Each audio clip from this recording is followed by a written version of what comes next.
ನಮಸ್ಕಾರ ಸ್ಪರ್ಧಾ ಮಿತ್ರರೇ, ತಮಗೆಲ್ಲರಿಗೂ ಬನಶಂಕರಿ ಸರ್ ಯೂಟ್ಯೂಬ್ ಚಾನಲ್ಗೆ ಆತ್ಮೀಯ ಸ್ವಾಗತ. ನಾನು ಈರಪ್ಪ ಗುರುಲಿಂಗಪ್ಪ ಚೌಗ್ಲ. ಈ ವೇದಿಕೆ ಒಳಗೆ ಅರ್ಥಶಾಸ್ತ್ರ ಮತ್ತು ಭಾರತದ ಆರ್ಥಿಕತೆ ಕುರಿತಾಗಿ ನಿರಂತರವಾಗಿ ಹಲವಾರು ಅಧ್ಯಾಯಗಳನ್ನು ಚರ್ಚೆ ಮಾಡ್ತಾ ಬಂದಿದ್ದೀನಿ. ಈಗ ಈ ಒಂದು ಚಿಕ್ಕ ವಿಡಿಯೋ ತಮಗಾಗಿ ಯಾತಕ್ಕಾಗಿ ಮಾಡ್ತಿರೋದು ಅಂತಂದರೆ, ಭಾಳಷ್ಟು ವಿದ್ಯಾರ್ಥಿಗಳು ಆಗಾಗ ಕ್ಲಾಸ್ನಲ್ಲಿ ಕೇಳ್ತಾ ಇದ್ದಾರೆ. ಏನು ಅಂತಂದರೆ, ಸರ್ ಇನ್ನೂ ಎಷ್ಟು ಚಾಪ್ಟರ್ ಇದೆ, ಎಷ್ಟಾಯಿತು, ಹೀಗೆ ಕೆಲವರು ಹೊಸದಾಗಿ ನೋಡ್ತಿರ್ತಾರೆ. ಹೀಗಾಗಿ ಅವರಿಗೆ ಹಿಂದಿನ ಅಧ್ಯಾಯಗಳ ಬಗ್ಗೆ ಏನೆಲ್ಲ ಆಗಿದೆ ಅನ್ನೋದು ಗೊತ್ತಿರೋದಿಲ್ಲ. ಹಾಗೆ ಇನ್ನೂ ಎಷ್ಟೋ ಅಧ್ಯಾಯ ಇದೆ, ಸೊ ದಟ್ ನಾವು ನಮ್ಮ ಉಳಿದ ಅಧ್ಯಯನವನ್ನು ಹೇಗೆ ಟೈಮ್ ಸೆಟ್ ಮಾಡ್ಕೋಬೇಕು, ಅಡ್ಜಸ್ಟ್ ಮಾಡ್ಕೋಬೇಕು, ಈ ಬಗ್ಗೆ ಒಂದು ಪ್ಲ್ಯಾನ್ಗಾಗಿ, ಒಂದು ಸ್ಟ್ರಾಟಜಿಗಾಗಿ ಈ ವಿಷಯ ತಿಳಿದುಕೊಳ್ಳೋದು ಖಂಡಿತವಾಗಿಯೂ ಅಗತ್ಯ ಇದೆ. ಸೊ ಆ ಹಿನ್ನೆಲೆ ಒಳಗೆ ನಾನು ಇಲ್ಲಿವರೆಗೆ ಯಾವ್ಯಾವ ಅಧ್ಯಾಯಗಳೆಲ್ಲ ಮುಗಿದಿದ್ದಾವೆ ಮತ್ತು ಇನ್ನೂ ಮುಗಿಯೋದು ಯಾವುದಿದೆ ಅನ್ನೋದನ್ನು ಬ್ರೀಫಾಗಿ ನಿಮಗೊಂದು 5 ನಿಮಿಷದಲ್ಲಿ ಗಮನಕ್ಕೆ ತರ್ತೀನಿ. ಸೊ ನೋಡ್ತಾ ಹೋಗಿ. ಎಸ್, ಸೊ ಈಗಾಗಲೇ ಕಂಪ್ಲೀಟೆಡ್ ಚಾಪ್ಟರ್ಸ್ ಯಾವುದು, ಮುಗಿದಿರುವಂಥ ಅಧ್ಯಾಯಗಳು ಯಾವುದು ಅಂತ ಕೇಳಿದರೆ, ಮೊದಲೇದ್ದು introduction to economics. Yes, so introduction, ಪೀಠಿಕೆ, ಅರ್ಥಶಾಸ್ತ್ರಕ್ಕೆ ಪೀಠಿಕೆ ಅನ್ನುವಂಥ ಒಂದು ಅಧ್ಯಾಯ. ಇಲ್ಲಿ ಅರ್ಥಶಾಸ್ತ್ರ ಅಂದರೆ ಏನು, ಅರ್ಥಶಾಸ್ತ್ರದ ವ್ಯಾಖ್ಯೆಗಳು, ಹೀಗೆ ಅದಕ್ಕೆ ಸಂಬಂಧಪಟ್ಟಂಥ ಹಲವಾರು ಸಂಗತಿಗಳನ್ನ ತುಂಬ ವ್ಯವಸ್ಥಿತವಾಗಿ ಭಾಳ ಇಷ್ಟಪಟ್ಟಿದ್ದಾರೆ. ಆಲ್ಮೋಸ್ಟ್ ಒಂದು ಮೋರ್ ದ್ಯಾನ್ 30,000 ವ್ಯೂಸ್ ಈ ಚಾಪ್ಟ್ರಿಗೆ ಆಗಿದ್ದಾವೆ. ಸೊ ತಾವು ಕೂಡ ಅದನ್ನು ನೋಡ್ಕೊಳ್ಬೋದು. ಆಮೇಲೆ introduction to Indian economy. Okay, ಭಾರತದ ಆರ್ಥಿಕತೆ ಅಂದರೆ ಏನು, ಅದರ ಇತಿಹಾಸ ಏನು, ಹೇಗಿತ್ತು, ಹೇಗೆ ಆಯಿತು, ಸದ್ಯ ಹೇಗಿದೆ ಅನ್ನೋದರ ಕುರಿತಾದಂಥ ಒಂದು ಭಾಳ ಅದ್ಭುತ. ಆಮೇಲೆ ಫೀಚರ್ಸ್ ಆಫ್ ಇಂಡಿಯನ್ ಎಕಾನಮಿ. ಇವತ್ತು ಫೀಚರ್ಸ್ ಆಫ್ ಇಂಡಿಯನ್ ಎಕಾನಮಿ ಅಥವಾ ಭಾರತದ ಆರ್ಥಿಕತೆಯ ಲಕ್ಷಣಗಳು ಅಂತ ಬಂದಾಗ ಭಾಳಷ್ಟು ಪುಸ್ತಕಗಳಲ್ಲಿ ನಾವು ನೋಡೋದು ಅದೇ ಹಳೆಯ ಕಾಲದ ಸ್ಟೀರಿಯೋಟೈಪ್ ಟೇಪ್ಗಳನ್ನು ಹಾಕಿರ್ತಾರೆ. ಫಾರ್ ಎಕ್ಸಾಂಪಲ್, ನಮ್ಮಲ್ಲಿ ತುಂಬ ಕಡಿಮೆ ಆದಾಯ, ಕಡಿಮೆ ಹೂಡಿಕೆ, ಕಡಿಮೆ ಉಳಿತಾಯ, ಕಡಿಮೆ ಉದ್ಯೋಗ ಅವಕಾಶ, ಹೀಗೆ ಎಲ್ಲವೂ ನೆಗೆಟಿವ್ ಕೊಡುವಂಥದ್ದನ್ನು ಕೆಲವು ಕಡೆ ನೋಡ್ತೀವಿ. ಬಟ್ ಈಗ ಪರಿಸ್ಥಿತಿ ಹಾಗಿಲ್ಲ, ಸಾಕಷ್ಟು ಪಾಸಿಟಿವ್ ಅಂಶಗಳು ಬಂದಿದ್ದಾವೆ. ಅವೆಲ್ಲವುಗಳ ವಿವರಣೆಯನ್ನು ನಾನು ಈ ಚಾಪ್ಟರ್ನಲ್ಲಿ ಕೊಟ್ಟಿದ್ದೀನಿ. ಮಿಸ್ ಮಾಡಲೇ ದಯವಿಟ್ಟು ನೋಡ್ಕೊಳ್ಳಿ. ಆಮೇಲೆ ನಮಗೆ ತುಂಬ ಮುಖ್ಯವಾದದ್ದು micro and macro economics. So ಹಾಗಂದ್ರೆ ಏನು, ಯಾರು ಈ ತೆರನಾದ ವಿಂಗಡಣೆ ಮಾಡಿದರು, ಯಾವುದರ ಅಡಿಯಲ್ಲಿ ಯಾವೆಲ್ಲ ಅಧ್ಯಾಯಗಳು ಬರ್ತಾವೆ, ಅದರಲ್ಲಿ ಮುಖ್ಯವಾಗಿ ಮೈಕ್ರೋ ಎಕನಾಮಿಕ್ಸ್ನ ಅಡಿಯಲ್ಲಿ ಇರುವಂಥ ಚಾಪ್ಟರ್ಗಳನ್ನು ನಾನು ಒಂದೇ ಸಲಕ್ಕೆ ಮುಗಿಸಿದ್ದೇನೆ. ಇದೇ ಅಧ್ಯಾಯದಲ್ಲಿ ಮುಖ್ಯವಾಗಿ ನಿಮಗೆ ಲಾ ಆಫ್ ಡಿಮಾಂಡ್ ಇರ್ಬೋದು, ಲಾ ಆಫ್ ಸಪ್ಲೈ ಇರ್ಬೋದು, consumer surplus, marginal diminishing utility theory, ಹೌದಾ, ಆಮೇಲೆ ಇಲಾಸ್ಟಿಸಿಟಿ ಆಫ್ ಡಿಮಾಂಡ್, ಇಂಥ ಹಲವಾರು ಕನ್ಸೆಪ್ಟ್ ಬೇಸ್ಡ್ ನಿಮಗೆ PC to DC ಎಲ್ಲ ಸ್ಪರ್ಧಾತ್ಮಕ ಪರೀಕ್ಷೆಗಳಲ್ಲೂ ನಿಮಗೆ ಗೊತ್ತಿದೆ. ಫಾರ್ ಎಕ್ಸಾಂಪಲ್, ಬೇಡಿಕೆಯ ರೇಖೆಯು ಹೇಗೆ ಚಲಿಸುತ್ತದೆ, ಇದನ್ನು PC ಪರೀಕ್ಷೆದೊಳಗೆ ಕೇಳ್ಯಾನ, ಹೌದಲ್ಲ. ಸೊ ಅಂಥ ಎಲ್ಲ ವಿವರಣೆಗಳನ್ನು ಈ ಮೈಕ್ರೋ ಆ್ಯಂಡ್ ಮ್ಯಾಕ್ರೋ ಎಕನಾಮಿಕ್ಸಲ್ಲಿ ನಾನು ಕೊಟ್ಟಿದ್ದೀನಿ. Then types of economies. ಜಗತ್ತಿನಲ್ಲಿ ಆರ್ಥಿಕತೆಯ ವಿಧಗಳು ಎಂತೆಂಥದ್ದು. ಸೊ ಸಾಮಾನ್ಯವಾಗಿ ನಾವು ನೋಡೋದು ಮುಖ್ಯ 3 ವಿಧಗಳು ಅನ್ನುವಂಥದ್ದು. ಒಂದು ಬಂಡವಾಳಶಾಹಿ ಆರ್ಥಿಕತೆ, ಇನ್ನೊಂದು ಸಮಾಜವಾದಿ ಆರ್ಥಿಕತೆ, ಮತ್ತೊಂದು ಮಿಶ್ರ ಆರ್ಥಿಕತೆ. ಸೊ ಹಾಗಿದ್ದರೆ ಈ ಎಲ್ಲ ಇದಕ್ಕಿಂತ ಹೆಚ್ಚಿನ ಇವನ್ ಸಾಂಪ್ರದಾಯಿಕ ಆರ್ಥಿಕತೆ ಇವನ್ನೆಲ್ಲ ನಾನು ಕೊಟ್ಟಿದ್ದೀನಿ. ಪ್ರತಿ ಆರ್ಥಿಕತೆಯ ಲಕ್ಷಣ ಹೇಗಿರ್ತದೆ ಮತ್ತು ಭಾರತ ಎಂಥ ಆರ್ಥಿಕತೆಯನ್ನು ಹೊಂದಿದೆ, ಅದೆಲ್ಲ ವಿವರ ಇಲ್ಲಿದೆ. ಆಮೇಲೆ ತುಂಬ ಇತ್ತೀಚಿನ ದಿನಗಳಲ್ಲಿ ಪ್ರಶ್ನೆಗಳು ಬರೋದು, ಪರ್ಟಿಕ್ಯುಲರ್ಲಿ KS ಮೇನ್ಸ್ಗೆ, PSI, essay ರೈಟಿಂಗ್ಗೆ, ಇವೆಲ್ಲ ಪರೀಕ್ಷೆಗಳಲ್ಲಿ ಬರುವಂಥ ಪ್ರಶ್ನೆಗಳು ಯಾವುದಕ್ಕೆ ಸಂಬಂಧಿಸಿದವಪ್ಪ ಅಂತ ಕೇಳಿದರೆ, ಸಸ್ಟೈನೇಬಲ್ ಡೆವಲಪ್ಮೆಂಟ್, ಸುಸ್ಥಿರ ಅಭಿವೃದ್ಧಿ ಅನ್ನುವಂಥದ್ದು, ಇನ್ಕ್ಲೂಸಿವ್ ಗ್ರೋತ್, ಅಂತರ್ಗತ ಬೆಳವಣಿಗೆ ಅಥವಾ ಎಲ್ಲರನ್ನೊಳಗೊಂಡ ಬೆಳವಣಿಗೆ ಅನ್ನೋದು, ಗ್ರೋತ್ ಆ್ಯಂಡ್ ಡೆವಲಪ್ಮೆಂಟ್, ಬೆಳವಣಿಗೆ ಮತ್ತು ಅಭಿವೃದ್ಧಿ, ಅವುಗಳ ನಡುವಿನ ವ್ಯತ್ಯಾಸಗಳು ಏನು, ಮತ್ತು ಈ ಸಸ್ಟೈನೇಬಲ್ ಡೆವಲಪ್ಮೆಂಟ್ ಇವತ್ತು ಎಷ್ಟು ಮಹತ್ವದ್ದಾಗಿದೆ, ಈ ಕುರಿತಾಗಿ ವಿಶ್ವಸಂಸ್ಥೆ ಮತ್ತು ಪ್ಯಾರಿಸ್ ಒಪ್ಪಂದ, ಸೊ ಇವತ್ತು United Nations sustainable development goals 17 ಗುರಿಗಳು, ಅವೆಲ್ಲ ಯಾವುವು ಅನ್ನುವಂಥ ಎಲ್ಲ ವಿವರಣೆಯನ್ನು ಈ ಅಧ್ಯಾಯದಲ್ಲಿ ಕೊಟ್ಟಿದ್ದೇನೆ. ಯಾರಾದರೂ ನೋಡಿಲ್ಲ ಅಂದರೆ ಈ ಪ್ರತಿಯೊಂದು ಚಾಪ್ಟರನ್ನು ದಯವಿಟ್ಟು ನೋಡ್ಕೊಳ್ಳಿ. National income accounting in India, just wonderful topic, ನಿಮಗೆ ರೆಗ್ಯುಲರ್ ಆಗಿ ಕ್ವಶನ್ ಬರುವಂಥ ಟಾಪಿಕ್ ಇದು. So what is national income, methods of national income accounting, then the concepts involved in national income accounting like GDP, GNP, NDP, NNP, per capita income, nominal GDP, real GDP, then the problems involved in national income accounting, ಈ ಎಲ್ಲ ವಿಷಯಗಳನ್ನ ತುಂಬ ಸಮಗ್ರವಾಗಿ ಈ ಅಧ್ಯಾಯದೊಳಗೆ ಚರ್ಚೆ ಮಾಡಿದ್ದೀನಿ. ನೋಡಿದವರು ತಪ್ಪದೇ ನೋಡಬೇಕಾದಂಥದ್ದು, ಯಾಕಂದ್ರೆ ರೆಗ್ಯುಲರ್ ಆಗಿ ಕ್ವಶನ್ಸು ಈ ಅಧ್ಯಾಯದ ಮೇಲೆ ಬರ್ತವೆ. Then another most important fixed questions in all competitive exams it is banking in India. So banking, what is banking? Bank ಅಂದರೆ ಏನು? ಭಾರತದಲ್ಲಿ ಬ್ಯಾಂಕಿಂಗ್ನ ಇತಿಹಾಸ ಪ್ರಾಚೀನ ಕಾಲದಿಂದಲೂ ನಮ್ಮಲ್ಲಿ ಹೇಗೆ ಸಾಲ ಕೊಡುವ ಬಡ್ಡಿ ಪಡೆಯುವ ಪದ್ಧತಿ ಇತ್ತು, ಮಧ್ಯಕಾಲೀನ ಯುಗದೊಳಗೆ ಏನಾಯಿತು, ಪರ್ಟಿಕ್ಯುಲರ್ಲಿ ಬ್ರಿಟಿಷ್ ಏರಾದೊಳಗೆ ಏನೆಲ್ಲ ಬೆಳವಣಿಗೆಗಳು ಆದವು, ಆ್ಯಂಡ್ ಪರ್ಟಿಕ್ಯುಲರ್ಲಿ ಆಫ್ಟರ್ ಇಂಡಿಪೆಂಡೆನ್ಸ್ ಏನೆಲ್ಲ ಆಗಿದೆ, ಸದ್ಯದ ಸ್ಥಿತಿ ಏನಿದೆ ಅಷ್ಟು ಅಪ್ಡೇಟ್, ಆಮೇಲೆ ಟೈಪ್ಸ್ ಆಫ್ ಅಕೌಂಟ್ಸು, ಭಾಳ ವಿವರಗಳಿದ್ದಾವೆ. ಇದೊಂದು ಕ್ವೈಟ್, ಮತ್ತು ಅವೆಲ್ಲದರ ಮೇಲೂ ಪ್ರಶ್ನೆಗಳನ್ನು ಕೇಳಿದ್ದಾರೆ, ಹೀಗಾಗಿ ಮಿಸ್ ಮಾಡದೆ ಇದನ್ನು ನೋಡ್ಕೊಳ್ಳಿ. And equally most important chapter is reserve bank of India and it's monetary policy. So ಇಲ್ಲಿ ರಿಸರ್ವ್ ಬ್ಯಾಂಕ್ ಆಫ್ ಇಂಡಿಯಾ, ಅದರ ಇತಿಹಾಸ, ಅದರ ಕಾರ್ಯಗಳು, ಆ್ಯಂಡ್ ಪರ್ಟಿಕ್ಯುಲರ್ಲಿ ಅದರ ಹಣಕಾಸು ನೀತಿ, ಹಣಕಾಸು ನೀತಿಯಲ್ಲಿ ಬರುವಂಥ ಎಲ್ಲ ಕಾನ್ಸೆಪ್ಟ್ಗಳು, repo rate, reverse repo rate, CLR, SR ಏನು SLR, CRR, bank rate, right, marginal standing facility, everything I have covered. ಆಮೇಲೆ ಯಾವಾಗ ಯಾವುದನ್ನು ಬಳಸ್ತದೆ, ಆಮೇಲೆ ಈ ಮಾನಿಟರಿ ಪಾಲಿಸಿಗೆ ಕಮಿಟಿ ಇದೆ, ಅದು ಹೇಗೆ, ಅದರ ರಚನೆ ಏನಿದೆ, ಭಾಳ ಅದ್ಭುತವಾದಂಥ ಮಾಹಿತಿ ಈ ಚಾಪ್ಟರ್ನಲ್ಲಿದೆ, ಮಿಸ್ ಮಾಡದೆ ನೋಡ್ಕೊಳ್ಳಿ. Then the another most important topic fiscal policy and budgeting in India. So ಇದು ಭಾರತದಲ್ಲಿ ರಾಜ್ಯಾದಾಯ ನೀತಿ ಮತ್ತು ಬಜೆಟ್ ಮುಂಗಡ ಪತ್ರ ಭಾರತದಲ್ಲಿ. ಸೊ ಇಲ್ಲಿ ನಿಮಗೆ ಸರ್ಕಾರದ ತೆರಿಗೆಗಳೆಲ್ಲ, ಅಂದರೆ ಸರ್ಕಾರದ ಆದಾಯ, ಸರ್ಕಾರದ ವೆಚ್ಚ, ಸರ್ಕಾರದ ಸಾಲ, ಇದರಡಿ ಒಳಗೆ ತುಂಬ ವಿವರವಾದಂಥ ಮಾಹಿತಿಯನ್ನು ನಾನು ಕೊಟ್ಟಿದ್ದೀನಿ. ತಾವು ತಪ್ಪದೇ ಅದನ್ನು ನೋಡ್ಕೊಳ್ಳಿ. Then foreign trade of India, another very important topic. So what is foreign trade? ಭಾರತದ ಇಲ್ಲಿ direction and composition of India's foreign trade ಅಂತ ಬರ್ತದೆ. ಅಂದರೆ ಭಾರತ ಏನನ್ನು ರಫ್ತು ಮಾಡ್ತದೆ, ಏನನ್ನು ಆಮದು ಮಾಡ್ಕೊಳ್ತದೆ, ಯಾವ ದೇಶಗಳಿಗೆ ರಫ್ತು ಮಾಡ್ತದೆ, ಯಾವ ದೇಶಗಳಿಂದ ಆಮದು ಮಾಡ್ಕೊಳ್ತದೆ ಇತ್ಯಾದಿ, ಮತ್ತು ಹೇಗೆ ಇಲ್ಲಿ ಕಾಲಕ್ಕೆ ತಕ್ಕಂತೆ ಬದಲಾವಣೆಗಳು ಆಗ್ತಾ ಬಂದಿದ್ದಾವೆ. ಕೇವಲ 30 ವರ್ಷದ ಹಿಂದೆ ಭಾರತದ ವಿದೇಶಿ ವ್ಯಾಪಾರ ಹೇಗಿತ್ತು, ಇವತ್ತು ಹೇಗಿದೆ, ಭಾರತದಲ್ಲಿ ವಿದೇಶಿ ವ್ಯಾಪಾರವನ್ನು ಯಾರು ನಿಯಂತ್ರಿಸ್ತಾರೆ, everything related to foreign trade ಇಲ್ಲಿ ನಾನು ಚರ್ಚೆ ಮಾಡಿದ್ದೀನಿ. ದಯವಿಟ್ಟು ನೀವು ಅದನ್ನು ನೋಡ್ಕೊಳ್ಳಿ. ಹಾಗೆ poverty in India and poverty eradication programmes, regular questions. ಬಡತನ ಅಂದರೇನು, ಬಡತನವನ್ನು ಅಳೆಯುವಂಥ ಪ್ರಯತ್ನಗಳು, ದಾದಾಬಾಯಿ ನವರೋಜಿ ಅವ್ರ ಕಾಲದಿಂದ ಹಿಡ್ಕೊಂಡು, ಪ್ಲ್ಯಾನಿಂಗ್ ಕಮಿಷನ್ದಿಂದ ಹಿಡ್ಕೊಂಡು, ಲಕಡವಾಲಾ, ಆಮೇಲೆ ನಮ್ಮ ಹಲವಾರು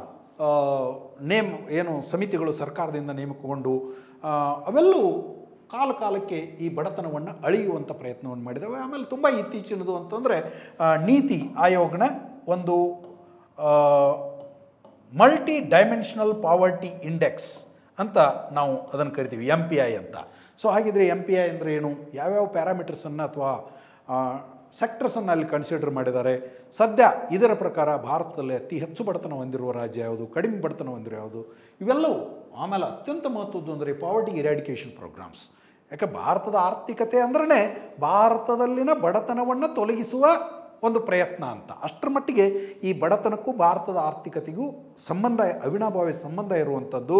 ಸೊ ಆ ನಿಟ್ಟಿನೊಳಗೆ ಈ ಬಡತನ ನಿರ್ಮೂಲನಾ ಕಾರ್ಯಕ್ರಮಗಳು ನಮಗೆ ಸ್ವಾತಂತ್ರ್ಯ ದೊರೆತಾಗಿನಿಂದ ಹಿಡಿದು ಇಲ್ಲಿವರೆಗೂ ಏನೆಲ್ಲ ಕಾರ್ಯಕ್ರಮಗಳು ಬಂದಿದ್ದಾವೆ ಅವೆಲ್ಲ ಕೊಟ್ಟಿದ್ದೀನಿ, ದಯವಿಟ್ಟು ನೋಡ್ಕೊಳ್ಳಿ. Then the another most important chapter ನಿಮಗೆ ಸಂಬಂಧಪಟ್ಟದ್ದು ಅನ್ಎಂಪ್ಲಾಯ್ಮೆಂಟ್ ಇನ್ ಇಂಡಿಯಾ. ಸೊ ನಿರುದ್ಯೋಗ ಅಂದ್ರೇನು, ನಿರುದ್ಯೋಗದೊಳಗಿನ ಪ್ರಕಾರಗಳು, ನಿರುದ್ಯೋಗವನ್ನು ಅಳೆಯುವ ರೀತಿಗಳು, ರೈಟ್, ಹೀಗೆ. ಆಮೇಲೆ ನಿರುದ್ಯೋಗ ನಿವಾರಣಾ ಕ್ರಮಗಳು, ಎಷ್ಟೊಂದು ಕಾರ್ಯಕ್ರಮಗಳು, ಹೌದಾ.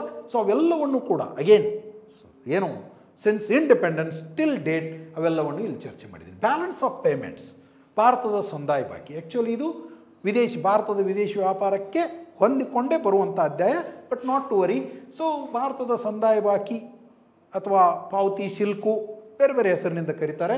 ಸೊ ಹಾಗಂದ್ರೆ ಏನೇನನ್ನು ಒಳಗೊಂಡಿರ್ತದೆ, ಇದರೊಳಗಿರುವಂಥ ಮುಖ್ಯವಾಗಿ current account, capital account, current ಅಕೌಂಟ್ದೊಳಗೆ ಯಾವ್ಯಾವ ಹೆಡ್ಸ್ ಬರ್ತವೆ, ಕ್ಯಾಪಿಟಲ್ ಅಕೌಂಟ್ದೊಳಗೆ ಯಾವ್ಯಾವ ಹೆಡ್ಸ್ ಬರ್ತವೆ, ಅದೆಲ್ಲವನ್ನು ಹೇಳಿದ್ದೀನಿ, ದಯವಿಟ್ಟು ಅದನ್ನು ನೋಡ್ಕೊಳ್ಳಿ. ದೆನ್ ಕಮ್ಸ್ ಫಾರಿನ್ ಎಕ್ಸ್ಚೇಂಜ್, ಇದಕ್ಕೆ ಸಂಬಂಧಪಟ್ಟದ್ದು ವಿದೇಶಿ ವ್ಯಾಪಾರ ಸಂದಾಯ ಬಾಕಿ ಮತ್ತು ವಿದೇಶಿ ವಿನಿಮಯ ಎಲ್ಲ ಒಂದಕ್ಕೊಂದು ಸಂಬಂಧಪಟ್ಟಂಥವು. ಬಟ್ ಅವುಗಳು ತಮ್ಮದೇ ಆದ ಪ್ರತ್ಯೇಕತೆಯನ್ನು ಹೊಂದಿರೋದರಿಂದ ಪ್ರತ್ಯೇಕವಾಗಿ ಚರ್ಚೆ ಮಾಡಿದ್ದೀನಿ. ಸೊ ವಿದೇಶಿ ವಿನಿಮಯ ಅಂದ್ರೇನು, ಭಾರತದ ಸದ್ಯದ ವಿದೇಶಿ ವಿನಿಮಯ ಎಷ್ಟಿದೆ, ವಿದೇಶಿ ವಿನಿಮಯ ಹೆಚ್ಚಾಗೋದಕ್ಕೆ ಕಾರಣಗಳು, ಆ್ಯಂಡ್ ವಿದೇಶಿ ವಿನಿಮಯ ದರಗಳು, ಫಾರಿನ್ ಎಕ್ಸ್ಚೇಂಜ್ ರೇಟ್ಸ್. ಸೊ ಅದರೊಳಗೆ fixed rate, floating rate, managed rate ಹೀಗೆಲ್ಲ ಬರ್ತದೆ. ಸದ್ಯ ಯಾವ ರೇಟನ್ನು ನಮ್ಮ ದೇಶದೊಳಗೆ ಫಾಲೋ ಮಾಡಲಾಗ್ತಾ ಇದೆ ಇತ್ಯಾದಿ ಮಾಹಿತಿಯನ್ನು ಕೊಟ್ಟಿದ್ದೀನಿ. Then socio economic indexes, another very important chapter. Regular ಆಗಿ ಕ್ವಶನ್ಸ್ ಬರೋದು. For example human development index. So very common questions for all exams ಅಂತ ನಾವು ಹೇಳಬೇಕಾದ್ದು. ಹ್ಯೂಮನ್ ಡೆವಲಪ್ಮೆಂಟ್ ಇಂಡೆಕ್ಸ್, ಆಮೇಲೆ ಹ್ಯಾಪಿನೆಸ್ ಇಂಡೆಕ್ಸ್, ಹಂಗರ್ ಇಂಡೆಕ್ಸ್, ಇವೆಲ್ಲವನ್ನು ಕೂಡ ಇಲ್ಲಿ ಸೋಷಿಯೋ ಎಕನಾಮಿಕ್ ಇಂಡೆಕ್ಸ್ದೊಳಗೆ ನಾನು ಚರ್ಚೆ ಮಾಡಿದ್ದೀನಿ. ಆಮೇಲೆ ಸ್ಟಾಕ್ ಮಾರ್ಕೆಟ್ ಇನ್ ಇಂಡಿಯಾ. ಹಾಗಂದ್ರೆ ಏನು? ಸ್ಟಾಕ್ ಮಾರ್ಕೆಟ್ ಅಂದ ತಕ್ಷಣ ಭಾಳಷ್ಟು ಜನ ಶೇರ್ ಮಾರ್ಕೆಟ್ ಅಂದ್ಕೋತಾರೆ. Share market and stock market are not one and the same ಅನ್ನೋದನ್ನು ನಿಮ್ಮ ಗಮನಕ್ಕೆ ನಾನು ಅಲ್ಲಿ ತಂದಿದ್ದೀನಿ. Stock market is much larger concept than share market ಅನ್ನೋದು ಕೂಡ ತಮಗೆ ಗೊತ್ತಿರಲಿ. ಹಾಗಿದ್ರೆ ಭಾರತ ಅಷ್ಟೇ ಯಾಕೆ, ಜಗತ್ತಿನ ಒಂದು ಇತಿಹಾಸವನ್ನು ಕೂಡ ನಾನು ಇಲ್ಲಿ ನಿಮ್ಗೆ ಕೊಟ್ಟಿದ್ದೀನಿ. ಜಗತ್ತಿನ ಅತ್ಯಂತ ಪ್ರಾಚೀನ ಷೇರು ಮಾರುಕಟ್ಟೆಗಳು ಯಾವುವು, ಯಾವಾಗ ಸ್ಥಾಪನೆ ಅದು, ಹೇಗೆ ಬೆಳೀತಾ ಬಂದು, ಸದ್ಯ ಜಗತ್ತಿನ ಅತಿ ದೊಡ್ಡ 10 ಸ್ಟಾಕ್ ಮಾರ್ಕೆಟ್ಗಳ ಮಾಹಿತಿಯನ್ನು ಕೂಡ ಕೊಟ್ಟಿದ್ದೀನಿ. ಭಾರತದ ಸ್ಥಾನ ಅದರೊಳಗೆ ಎಲ್ಲಿದೆ ಅಂತಂದರೆ, ಭಾರತದ ಯಾವ ಸ್ಟಾಕ್ ಮಾರ್ಕೆಟ್ಗಳು ಈ ಟಾಪ್ 10ದಲ್ಲಿ ಸ್ಥಾನವನ್ನು ಪಡ್ಕೊಂಡಿದ್ದಾವೆ. ಹಾಗೆ ಭಾರತದಲ್ಲಿ ಸ್ಟಾಕ್ ಮಾರ್ಕೆಟ್ಗೆ ಸಂಬಂಧಿಸಿದಂಥ ಇತ್ತೀಚಿನ ಬೆಳವಣಿಗೆಗಳು, ಅದರ ಮುಖ್ಯವಾಗಿ ಏನಪ್ಪ ಅಂತಂದರೆ ಗಿಫ್ಟ್ ಸಿಟಿಯ ಸ್ಥಾಪನೆ ಅನ್ನುವಂಥದ್ದು, Gujarat international financial tech city ಅನ್ನುವಂಥದ್ದು. ಸೊ ಆ ಗಿಫ್ಟ್ ಸಿಟಿಯ ಸ್ಥಾಪನೆ ಯಾತಕ್ಕಾಗಿ ಗಿಫ್ಟ್ ಸಿಟಿ ಬಂದಿದೆ, ಅಲ್ಲಿ ನಾವು ಸ್ಥಾಪನೆ ಮಾಡಿರುವಂಥ ಇಂಟರ್ನ್ಯಾಷನಲ್ ಎಕ್ಸ್ಚೇಂಜ್ ಏನದು ಇತ್ಯಾದಿ ಮಾಹಿತಿಯನ್ನು ಇಲ್ಲಿ ಚರ್ಚೆ ಮಾಡಿದ್ದೀನಿ. Then international financial organization. So ಇಲ್ಲಿ ಭಾಳ ಅದ್ಭುತವಾದಂಥ ವಿಷಯಗಳನ್ನ ನಾನು ನಿಮ್ಗೆ ಕೊಟ್ಟಿದ್ದೀನಿ.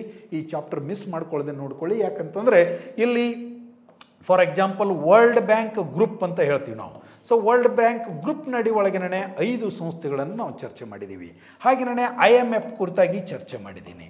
ಹಾಗೆಯೇ ಇಲ್ಲಿ ಅಂತಾರಾಷ್ಟ್ರೀಯ ಹಣಕಾಸು ಸಂಸ್ಥೆಗಳು, ಅವುಗಳ ಜೊತೆಗೆ ಕೆಲವು ಪ್ರಾದೇಶಿಕ ಸಂಸ್ಥೆಗಳು, ಆದರೆ ಅವು ಅಂತಾರಾಷ್ಟ್ರೀಯ ಹಣಕಾಸು ಮತ್ತು ವ್ಯಾಪಾರದ ಮೇಲೆ ಪ್ರಭಾವ ಬೀರುವಂಥ ಸಂಸ್ಥೆಗಳಾಗಿರೋದ್ರಿಂದ ಅವುಗಳ ಬಗ್ಗೆ ಕೂಡ ತುಂಬ ವಿವರವಾದಂಥ ಚರ್ಚೆಯನ್ನು ನಾನು ಮಾಡಿದ್ದೀನಿ. ಫಾರ್ ಎಕ್ಸಾಂಪಲ್ ನಿಮಗೆ ಅಲ್ಲಿ ಈಗ ಯಾವುದಪ್ಪ ಅಂತ ಕೇಳಿದರೆ, ನಾವು ಏಷ್ಯನ್ ಡೆವಲಪ್ಮೆಂಟ್ ಬ್ಯಾಂಕ್ ಅನ್ನೋದನ್ನು ನೋಡಿದ್ದೀವಿ, ಹೌದಾ? ಹಾಗೆಯೇ ಬ್ರಿಕ್ಸ್ ಬ್ಯಾಂಕ್ ಅಥವಾ ಇವಾಗ ನ್ಯೂ ಡೆವಲಪ್ಮೆಂಟ್ ಬ್ಯಾಂಕ್ ಅಂತ ಕರಿತೀವಿ, ಅದ್ರ ಬಗ್ಗೆ ನೋಡಿದ್ದೀವಿ. G7 ಬಗ್ಗೆ ಚರ್ಚೆ ಮಾಡಿದ್ದೀನಿ, G7 ಬಗ್ಗೆ ಚರ್ಚೆ ಮಾಡಿದ್ದೀನಿ, G20 ಬಗ್ಗೆ ಚರ್ಚೆ ಮಾಡಿದ್ದೀನಿ, ಆಮೇಲೆ ಆಸಿಯಾನ್ ಬಗ್ಗೆ ಚರ್ಚೆ ಮಾಡಿದ್ದೀನಿ. ಹೀಗೆ ತುಂಬ ವಿವರವಾದಂಥ ಮಾಹಿತಿ, ಅಂತಾರಾಷ್ಟ್ರೀಯ ಹಣಕಾಸು ಮತ್ತು ವ್ಯಾಪಾರದ ಮೇಲೆ ಪ್ರಭಾವ ಬೀರುವಂಥ ಎಲ್ಲ ಸಂಸ್ಥೆ ಸಂಘಟನೆಗಳ ಕುರಿತಾಗಿ ಈ ಒಂದು ಚಾಪ್ಟರ್ನೊಳಗೆ ಚರ್ಚೆ ಮಾಡಿದ್ದೀನಿ. ದಯವಿಟ್ಟು ಮಿಸ್ ಮಾಡದೆ ಅದನ್ನು ನೀವು ನೋಡ್ಕೊಳ್ಳಿ ಅನ್ನುವಂಥದ್ದು. ದೆನ್ ಟ್ರೇಡ್ ಸೈಕಲ್ಸ್, ವ್ಯಾಪಾರಿ ಚಕ್ರಗಳು ಅಥವಾ ವ್ಯವಹಾರ ಚಕ್ರಗಳು ಅಂತ ಕರೀತಾರೆ. ಹಾಗಂದ್ರೆ ಏನು, ಯಾಕೆ ಉಂಟಾಗ್ತವೆ, ಇನ್ಫ್ಲೇಷನ್ ಅಂದರೆ ಏನು, ಡಿಪ್ಲೇಷನ್ ಅಂದ್ರೇನು, ಮತ್ತು ಇದಕ್ಕೆ ಸಂಬಂಧಿಸಿದಂಥ ಭಾಳಷ್ಟು ಕನ್ಸೆಪ್ಟ್ಸ್ ಬರ್ತವೆ. ಟೈಪ್ಸ್ ಆಫ್ ಇನ್ಫ್ಲೇಷನ್ ಅಂತ ಬರ್ತವೆ, ಇನ್ಫ್ಲೇಷನ್ ಕಂಟ್ರೋಲ್ ಅನ್ನುವಂಥದ್ದು ಬರ್ತದೆ. ಇವೆಲ್ಲ ಸಂಗತಿಗಳು, ಅದರ ಪರಿಣಾಮಗಳು, ಯಾರ್ಯಾರ ಮೇಲೆ ಎಂತೆಂಥ ಪರಿಣಾಮ ಇನ್ಫ್ಲೇಷನ್ ಆಗ್ತದೆ, ಸಾಲ ಕೊಟ್ಟವ್ರ ಮೇಲೆ ಏನು, ಸಾಲ ತೊಗೊಂಡವ್ರ ಮೇಲೆ, ಭಾಳಷ್ಟು ವಿವರಗಳು ಇದರೊಳಗಿದ್ದಾವೆ. Then agriculture in India, very important chapter, because ಇವತ್ತಿಗೂ ಭಾರತದ ಆರ್ಥಿಕತೆ ಕೃಷಿ ಪ್ರಧಾನ ದೇಶ ಅಂತ ನಾವು ಕರಿತೀವಿ. ಹೀಗಾಗಿ ಭಾರತದಲ್ಲಿ ಕೃಷಿಯ ಇತಿಹಾಸ, ಕೃಷಿಯೊಳಗೆ ಬೆಳವಣಿಗೆ, ಪ್ರಸ್ತುತ ಸ್ಥಿತಿ, ಪ್ರಸ್ತುತ ಸವಾಲುಗಳು, ಕೃಷಿ ಹಣಕಾಸು, ನೀರಾವರಿ, ಕೃಷಿ ಸಂಶೋಧನೆ, ಮಿನಿಮಮ್ ಸಪೋರ್ಟ್ ಪ್ರೈಸ್ ಅಂದರೆ ಕನಿಷ್ಠ ಬೆಂಬಲ ಬೆಲೆ, ಹೀಗೆ 10 ಸಂಗತಿಗಳನ್ನು, ಕೃಷಿಗೆ ಸಂಬಂಧಿಸಿದ ಎಲ್ಲ ಸಂಗತಿಗಳನ್ನು ಈ ಅಧ್ಯಾಯದೊಳಗೆ ಚರ್ಚೆ ಮಾಡಿದ್ದೀನಿ. ಮಿಸ್ ಮಾಡದೆ ನೋಡ್ಕೊಳ್ಳಿ. Then equally industries in India, ಭಾರತದಲ್ಲಿ ಕೈಗಾರಿಕೆಗಳು. ಹೌದು, ಭಾರತ ಒಂದು ಕಾಲದಲ್ಲಿ ಹೇಗಿತ್ತು, ನಂತರ ಏನಾಯಿತು ಮತ್ತು ಸದ್ಯ ಏನಿದೆ, ಮತ್ತು ಇದರಲ್ಲಿ ಮುಖ್ಯವಾಗಿ ಬರುವಂಥ ಕೈಗಾರಿಕಾ ನೀತಿಗಳು ಅಂತ ಬರ್ತವೆ. ಇಂಡಸ್ಟ್ರಿಯಲ್ ಪಾಲಿಸಿ ರೆಸೊಲ್ಯೂಷನ್ಸ್ ಅಂತ. ಇಂಡಸ್ಟ್ರಿಯಲ್ ಪಾಲಿಸಿ ರೆಸೊಲ್ಯೂಷನ್ 1948ದಿಂದ ಹಿಡಿದು 1956 ತುಂಬ ಮಹತ್ವದ್ದು. ಆನಂತರ 1973, 1978, 1980, particularly 1991 under new economic policy, LPG ಅನ್ನೋದೇನು ಬಂತಲ್ಲ ಅವಾಗಿನಿಂದ, ಮತ್ತು ಆ ನಂತರದಲ್ಲಿ ಏನೆಲ್ಲ ಆಗಿದೆ ಮತ್ತು ಭಾರತದಲ್ಲಿರುವಂಥ ವೈವಿಧ್ಯಮಯ ಕೈಗಾರಿಕೆಗಳ ಕುರಿತಾಗಿ, ಕಾಟನ್ ಇಂಡಸ್ಟ್ರಿ ಆಗಿ, ಶುಗರ್ ಇಂಡಸ್ಟ್ರಿ ಆಗಿ, ಸಿಮೆಂಟ್ ಇಂಡಸ್ಟ್ರಿ ಆಗಿ ತುಂಬ ದೊಡ್ಡ ಪ್ರಮಾಣ. ಆಮೇಲೆ the upcoming new types of industries, ಯಾಕಂದರೆ ನಮ್ಮಲ್ಲಿ ಎಕನಾಮಿಕ್ಸ್ ಒಳಗೆ ಇಂಡಸ್ಟ್ರೀಸ್ ಅಂತ ಚರ್ಚೆ ಮಾಡೋದು ಇದೇ ಹಳೇದನೇ. ಕಬ್ಬಿಣ ಮತ್ತು ಉಕ್ಕು, ಸಿಮೆಂಟು, ಹತ್ತಿ, ಬಟ್ಟೆ ಅಲ್ಲಿಗೆ ಮುಗೀತು. ಆದರೆ ನಾನು ನಿಮಗೆ ತುಂಬ ಹೊಸ ದೃಷ್ಟಿಕೋನದಿಂದ ಹೇಗೆ ಅವು ಹೊಸ ಉದ್ಯಮಗಳಾಗಿ ಬೆಳೆದಿದ್ದಾವೆ ಇವತ್ತು ಮತ್ತು ಆರ್ಥಿಕತೆ ಮೇಲೆ ಏನೆಲ್ಲ ಪರಿಣಾಮವನ್ನು ಬೀರ್ತಾ ಇದ್ದಾವೆ ಅನ್ನೋದನ್ನು ಇಲ್ಲಿ ತುಂಬ ವಿವರವಾಗಿ ಚರ್ಚೆ ಮಾಡಿದ್ದೀನಿ. ಮಿಸ್ ಮಾಡದೆ ನೋಡ್ಕೊಳ್ಳಿ. Then human resource in India. So this is very important, ನಮಗೆ ಸಂಬಂಧಿಸಿದ್ದು. ಇಡೀ ದೇಶ ಪ್ರಯತ್ನ ಮಾಡೋದು ಯಾವುದಕ್ಕಾಗಿ? ಮಾನವ ಅಭಿವೃದ್ಧಿಗಾಗಿ, ಮಾನವ ಕಲ್ಯಾಣಕ್ಕಾಗಿ. ಆ ಮಾನವ ಕಲ್ಯಾಣ ಅನ್ನೋದು ಸಾಧ್ಯ ಆಗಬೇಕಾದ್ರೆ ಮೊದಲು ಮಾನವನ ಏನು ಅಭಿವೃದ್ಧಿ ಆಗಬೇಕು ಅಂದರೆ ಹ್ಯೂಮನ್ ರಿಸೋರ್ಸ್ ಡೆವಲಪ್, ಮಾನವ ಸಂಪನ್ಮೂಲದ ಅಭಿವೃದ್ಧಿಯನ್ನು ಮಾಡುವ ಮೂಲಕ ನಾವು ಮಾನವ ಕಲ್ಯಾಣವನ್ನು ಸಾಧಿಸ್ಬೋದು. ಹಾಗಿದ್ರೆ ಭಾರತದಲ್ಲಿ ಇಷ್ಟು ದೊಡ್ಡ, ಜಗತ್ತಿನ ಅತಿ ದೊಡ್ಡ ಜನಸಂಖ್ಯೆ ಇವತ್ತಿದೆ. ಸೊ ಅದನ್ನೇ ನಾವು ಡೆಮೋಗ್ರಫಿಕ್ ಡಿವಿಡೆಂಡ್ ಅಂತ ಕರಿತೀವಿ. ಹಾಗಂದ್ರೆ ಏನು? ಡೆಮೋಗ್ರಫಿಕ್ ಡಿವಿಡೆಂಡ್ ತಗೋಬೇಕಾದ್ರೆ ಏನೆಲ್ಲ ಮಾಡಬೇಕು ಮತ್ತು ಈಗಾಗಲೇ ಸರ್ಕಾರ ಮಾಡ್ತಾ ಇದೆ, ಇತ್ತೀಚಿನ ಎಲ್ಲ ಕಾರ್ಯಕ್ರಮಗಳ ಮಾಹಿತಿಯನ್ನು ಇದರೊಳಗೆ ಕೊಟ್ಟಿದ್ದೀನಿ. ಹಾಗೆ economic planning and five plans, you all know that the importance of this particular chapter ತುಂಬ ಡೆಪ್ತ್ ಆಗಿ, ತುಂಬ ವಿವರವಾಗಿ ನೀವು ಯಾವುದೇ ಪರೀಕ್ಷೆ ಬರೆಯೋವರೆಗೂ ಕೂಡ ಈ ಒಂದು ಚಾಪ್ಟರ್ ಸಾಕಷ್ಟು ಮಾಹಿತಿಯನ್ನು ಒಳಗೊಂಡಿದೆ. ಅಂದರೆ ಎಕನಾಮಿಕ್ ಪ್ಲಾನಿಂಗ್ ಅಂದರೆ ಏನು, ಹಿಸ್ಟ್ರಿ ಆಫ್ ಎಕನಾಮಿಕ್ ಪ್ಲಾನಿಂಗು, ಭಾರತದೊಳಗೆ ಹಿಸ್ಟ್ರಿ ಅದರದ್ದು, ಆಮೇಲೆ ನಮ್ಮಲ್ಲಿ 12 ಯೋಜನೆಗಳು, ಪ್ರತಿ ಯೋಜನೆ ಯಾರ ಶಿಫಾರಸಿನ ಮೇರೆಗೆ ರೂಪುಗೊಂಡಿದ್ದು, ಯಾವ ಯೋಜನೆಯಲ್ಲಿ ಯಾವುದಕ್ಕೆ ಒತ್ತು ಕೊಡಲಾಗಿತ್ತು, ರೈಟ್. ಆ್ಯಂಡ್ ಅಫ್ಕೋರ್ಸ್ ಈ ಯೋಜನೆ ಒಳಗೇ ಬೇರೆ ಬೇರೆ ಥಿಯರಾಟಿಕಲ್ ಏನು, ಫಾರ್ ಎಕ್ಸಾಂಪಲ್ ನೀವು ನೋಡ್ತೀರಿ ಇಂಡಿಕೇಟಿವ್ ಪ್ಲ್ಯಾನಿಂಗ್ ಅಂತ ನೋಡ್ತೀರಿ, ಇಂಟಿಗ್ರೇಟೆಡ್ ಪ್ಲ್ಯಾನಿಂಗ್ ಅಂತ ನೋಡ್ತೀರಿ, ಹೌದಲ್ಲ. ಸೊ ಅವೆಲ್ಲ ಯೋಜನೆಗಳ ವಿಧಗಳನ್ನು ಚರ್ಚೆ ಮಾಡ್ತಾ, ಜೊತೆಗೆ ಈಗ ಯೋಜನಾ ಯುಗ ಅನ್ನೋದು ಮುಗಿದಿದೆ. ಅಂದರೆ 5 ಇಯರ್ ಪ್ಲ್ಯಾನ್ಸ್ ಮುಗಿದಿದೆ. ಹಾಗಿದ್ರೆ ನೀತಿ ಆಯೋಗ ಬಂದಿದೆ. ನೀತಿ ಆಯೋಗ ಅದಕ್ಕಾಗಿ ಬಂತು, ಅದರ ಕಾರ್ಯಗಳೇನು, ಅದರ ರಚನೆ ಹೇಗಿದೆ ಇತ್ಯಾದಿ ಸಂಗತಿಗಳನ್ನ ಈ ಅಧ್ಯಾಯದೊಳಗೆ ನಾನು ಚರ್ಚೆ ಮಾಡಿದ್ದೀನಿ. ತಪ್ಪದೇ ಇದನ್ನು ನೋಡ್ಕೊಳ್ಳಿ. Then programmes of the union government, ತುಂಬ ಅದರಲ್ಲೂ ಕಳೆದ 10 ವರ್ಷದೊಳಗೆ ಬಂದಿರುವಂಥ ಕನಿಷ್ಠ ಒಂದು 40-45 ಕಾರ್ಯಕ್ರಮಗಳು ಅತ್ಯಂತ ಮಹತ್ವದ್ದು. ಹಾಗೆ ಪಟ್ಟಿ ಮಾಡೋದಕ್ಕೆ ಹೋದರೆ ನಿಮಗೆ 100 ಕಾರ್ಯಕ್ರಮ ಸಿಗುತ್ತದೆ. But the most important around 40-45 ಪ್ರೋಗ್ರಾಮ್ಸನ್ನು ನಾನಿಲ್ಲಿ ಚರ್ಚೆ ಮಾಡಿದ್ದೀನಿ. ಯಾವಾಗ ಬಂತು, ಯಾರಿಗಾಗಿ ಬಂತು, ಏನು ಎಲಿಜಿಬಿಲಿಟಿ ಇತ್ಯಾದಿ. ಎಕನಾಮಿಕ್ ಡೆವಲಪ್ಮೆಂಟ್ ಮಾಡೆಲ್ಸ್ ಅನ್ನುವಂಥದ್ದೊಂದು ಬರ್ತದೆ. ಸೊ ಇಲ್ಲಿ ಸುಮಾರು 6 ಮಾಡೆಲ್ಗಳನ್ನು ನಾನು ಚರ್ಚೆ ಮಾಡಿದ್ದೀನಿ. ಹಾಗೆಯೇ economic growth and distributive justice ಅನ್ನುವಂಥದ್ದು, ಆರ್ಥಿಕ ಅಭಿವೃದ್ಧಿ ಮತ್ತು ವಿತರಣಾ ನ್ಯಾಯ. ಸೊ ಏನು ಹಾಗಂದರೆ, ಒಂದು ಕಡೆ ಆರ್ಥಿಕ ಬೆಳವಣಿಗೆ ಆಗಕತ್ತದ, ಬಟ್ ವಿತರಣಾ ನ್ಯಾಯ ಆಗ್ತಾ ಇಲ್ಲ. ಹಾಗಿದ್ರೆ ವಿತರಣಾ ನ್ಯಾಯ ಸಾಧಿಸುವ ಸಲುವಾಗಿ ಭಾರತ ಸರ್ಕಾರ ಏನೆಲ್ಲ ಮಾಡಿದೆ ಅನ್ನೋದನ್ನು ಅಲ್ಲಿ ಹೇಳಿದ್ದೀನಿ. Then FDI in India, foreign direct investment in India. So what is FDI? Why FDI is required? From where we are getting FDI? In which sectors FDI is coming? ಆಮೇಲೆ ಅಂತಾರಾಷ್ಟ್ರೀಯ ಮಟ್ಟದಲ್ಲಿ ಯಾವ ದೇಶ ಅತಿ ಹೆಚ್ಚು FDIಯನ್ನು ಆಕರ್ಷಿಸ್ತಾ ಇದೆ, ಭಾರತದ ಕಥೆ ಏನು ಇತ್ಯಾದಿ ಸಂಗತಿಗಳನ್ನು ಇದರಲ್ಲಿ ಚರ್ಚೆ ಮಾಡಿದ್ದೀನಿ. ಎಸ್ ಫ್ರೆಂಡ್ಸ್, ಗೊತ್ತಿರಲಿ, ಇದಿಷ್ಟು 26 ಅಧ್ಯಾಯಗಳು ಈಗಾಗಲೇ ಮುಗಿದಿದೆ. ನಿಮ್ಗೆ ಯಾವುದೋ ಚಾಪ್ಟರ್ ಸಿಕ್ಕಿಲ್ಲ ಅಂದರೆ you have to search and you have to find and you have to listen. Okay, so ನಿಮ್ಮ ಒಂದು ಕಂಪ್ಲೀಟ್ ಪ್ರಿಪ್ರೇಷನ್ಗಾಗಿ ನಾನು ಹೇಳ್ತಾ ಇರೋದು. ಈಗ yet to be completed chapters. So ಇದ್ರ ಬಗ್ಗೆ ನಾನು ಹೆಚ್ಚು ಹೇಳೋದಿಲ್ಲ, ಯಾಕಂದ್ರೆ ಇನ್ನೂ ಚಾಪ್ಟರ್ಸ್ ಮಾಡೋದಿದೆ. ಸೊ ಅದರಲ್ಲಿ ಏನೇನು ಬರ್ತದೆ ಅನ್ನೋದನ್ನು ನೀವು ನೋಡ್ತಾ ಹೋಗಿ. ಫಾರ್ ಎಕ್ಸಾಂಪಲ್, ಈಗ ಮಾಡಬೇಕಾದದ್ದು ಗಿಗ್ ಎಕಾನಮಿ. ಇದೊಂದು ಹೊಸ ಕನ್ಸೆಪ್ಟ್, ಹೌದಲ್ಲ. Gig economy, what is this gig economy, what is its importance, why it has become popular, what are its merits, what are its demerits, ಇವೆಲ್ಲವನ್ನು ಇದರೊಳಗೆ ಚರ್ಚೆ ಮಾಡಿದ್ದೀನಿ. Then new economic policy in 1991. So ಇದು ನಾವು ಪ್ರತ್ಯೇಕವಾಗಿ ನೋಡಬೇಕಾದಂಥ ಅನಿವಾರ್ಯತೆ. ಯಾಕಂದರೆ ಈಗ ಬರೀ ನಾನು ಅಗ್ರಿಕಲ್ಚರ್ ನೋಡುವಾಗ ಅಗ್ರಿಕಲ್ಚರ್ ಮಾತ್ರ ನೋಡ್ತೀನಿ, ಇಂಡಸ್ಟ್ರೀಸ್ ನೋಡುವಾಗ ಅದನ್ನು ಮಾತ್ರ ನೋಡ್ತೀನಿ. But comprehensive picture about new economic policy ನಮಗೆ ಹಂಗೆ ಸಿಗೋದಿಲ್ಲ. ಅದಕ್ಕಾಗಿ ಅದನ್ನು ಒಂದು ಪ್ರತ್ಯೇಕ ಅಧ್ಯಾಯವಾಗಿ ನಾನು ಚರ್ಚೆ ಮಾಡ್ತಾ ಇದ್ದೀನಿ. Then SEZs in India, special economic zones. So ಹಾಗಂದ್ರೆ ಏನು, ಯಾಕೆ ಇವು ಬೇಕಾಯಿತು, ಮೊದಲ SEZ ಯಾವುದು ಭಾರತದಲ್ಲಿ, ನಂತರದ ಕಾಲದೊಳಗೆ ಯಾವಾಗ ಇವುಗಳಿಗೆ ಹೆಚ್ಚು ಆದ್ಯತೆ ಸಿಕ್ತು, ಜಗತ್ತಿನಾದ್ಯಂತ ಇವು ಹೇಗೆ, ಜಗತ್ತಿನೊಳಗೆ ಮೊದಲು SEZ ಎಲ್ಲಿ ಬಂತು ಇತ್ಯಾದಿ ವಿಷಯಗಳನ್ನ ಅದರೊಳಗೆ ನೋಡೋದಿದೆ. ಮತ್ತು ಪ್ರಸ್ತುತ ಭಾರತ ಸರ್ಕಾರದ ನಿಲುವು SEZ ಕುರಿತಾಗಿ ಏನಿದೆ ಅವುಗಳನ್ನ ನೋಡ್ಬೋದು. Then new economic reforms since 2016.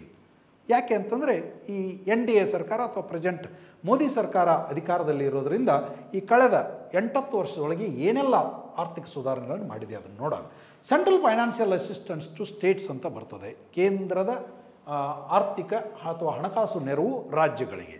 ಯಾಕಿದು ಬೇಕು ಅನ್ನುವಂಥದ್ದು ಮತ್ತು ಯಾವ ರೀತಿ ಒಳಗೆ ಅದು ಇದೆ ಅನ್ನೋದನ್ನು ನೋಡೋಣ. ರೀಜನಲ್ ಇಂಬ್ಯಾಲೆನ್ಸ್ ಇನ್ ಇಂಡಿಯಾ, ಭಾರತದಲ್ಲಿ ಪ್ರಾದೇಶಿಕ ಅಸಮತೋಲನ ಯಾಕೆ ಆಗಿದೆ, ಅದನ್ನು ಸರಿಪಡಿಸೋ ಸಲುವಾಗಿ ಏನೆಲ್ಲ ಪ್ರಯತ್ನಗಳನ್ನು ನಾವು ಸ್ವಾತಂತ್ರ್ಯ ದೊರೆತಾಗಿನಿಂದ ಮಾಡ್ತಾ ಬಂದಿದ್ದೀವಿ ಅನ್ನುವಂಥದ್ದನ್ನು ನೋಡೋಣ. ದೆನ್ ರೀಜನಲ್ ಇನ್ಇಕ್ವಾಲಿಟೀಸ್ ಇನ್ ಕರ್ನಾಟಕ, ಇದು ಪರ್ಟಿಕ್ಯುಲರ್ಲಿ ನಿಮಗೆ ಯಾವುದೇ ಎಸ್ಸೆಗಾಗಿ ಬರಬಹುದಾದಂಥ ಟಾಪಿಕ್ಕು, ಡಿಸ್ಕ್ರಿಪ್ಟಿವ್ ಆನ್ಸರ್ ಆಗಿ ಬರಬಹುದಾದಂಥ ಟಾಪಿಕ್ಕು. ಆ್ಯಂಡ್ ರಿಮೆಂಬರ್ KS ಮೇನ್ಸ್ಗೆ ಇದನ್ನು ಸ್ಪೆಸಿಫಿಕ್ ಆಗಿ ಇವೆಲ್ಲ ಚಾಪ್ಟರ್ಗಳನ್ನು ಮೆನ್ಷನ್ ಮಾಡಿದ್ದಾರೆ. ಸೊ ಆ ಹಿನ್ನೆಲೆಯಲ್ಲಿ ಅಂಥ ಮಹತ್ವದ, ಆಮೇಲೆ ರೂರಲ್ ಅರ್ಬನ್ ಇನ್ಇಕ್ವಾಲಿಟಿ ಇನ್ ಇಂಡಿಯಾ. ಸೊ ಇದಿಷ್ಟು ಅಧ್ಯಾಯಗಳನ್ನು ನಾನಿನ್ನೂ ನಿಮಗೆ ಚರ್ಚೆ ಮಾಡೋದಿದೆ. ಯಾವುದನ್ನು ಮಿಸ್ ಮಾಡದೆ ತಾವು ನೋಡ್ಕೊಳ್ಳಿ ಅಂತ ಹೇಳ್ತಾ, ಹಾಗೇನಾದರೂ ಮೀನ್ ವೈಲ್ ಇನ್ನೊಂದಿಷ್ಟು ಚಾಪ್ಟರ್ಗಳನ್ನು ಕೊಡಬೇಕು ಅಂತ ಅನಿಸ್ತು ಅಥವಾ ಅಗತ್ಯ ಅಂತ ಅನಿಸ್ತು, ಸಮಯ ಪರ್ಮಿಟ್ ಮಾಡಿತು ಅಂತಂದರೆ ಖಂಡಿತವಾಗಿಯೂ ಆ ಅಧ್ಯಾಯಗಳನ್ನು ಕೂಡ ತೆಗೆದುಕೊಂಡು ನಿಮ್ಮ ಮುಂದೆ ನಾನು ಬರ್ತೀನಿ ಅಂತ ಹೇಳ್ತಾ, ಇಲ್ಲಿ ಕೊಟ್ಟಿರುವಂಥ ಮಾಹಿತಿಯನ್ನು ನೀವು ಈ ಅರ್ಥಶಾಸ್ತ್ರ ಅಥವಾ ಆರ್ಥಿಕತೆಯ ಕುರಿತಾದ ಒಟ್ಟಾರೆ ಸಿದ್ಧತೆಗೆ ಪೂರಕ ಮಾಹಿತಿ ಅಂತ ಭಾವಿಸಿಕೊಂಡು ಬಳಸ್ಕೊಳ್ಬೇಕು ಅನ್ನೋದು ನನ್ನ ಮನವಿ. ಓಕೆ, ಹಾಗಿದ್ರೆ ಮುಂದಿನ ಅಧ್ಯಾಯದಲ್ಲಿ ಭೇಟಿಯಾಗೋಣ.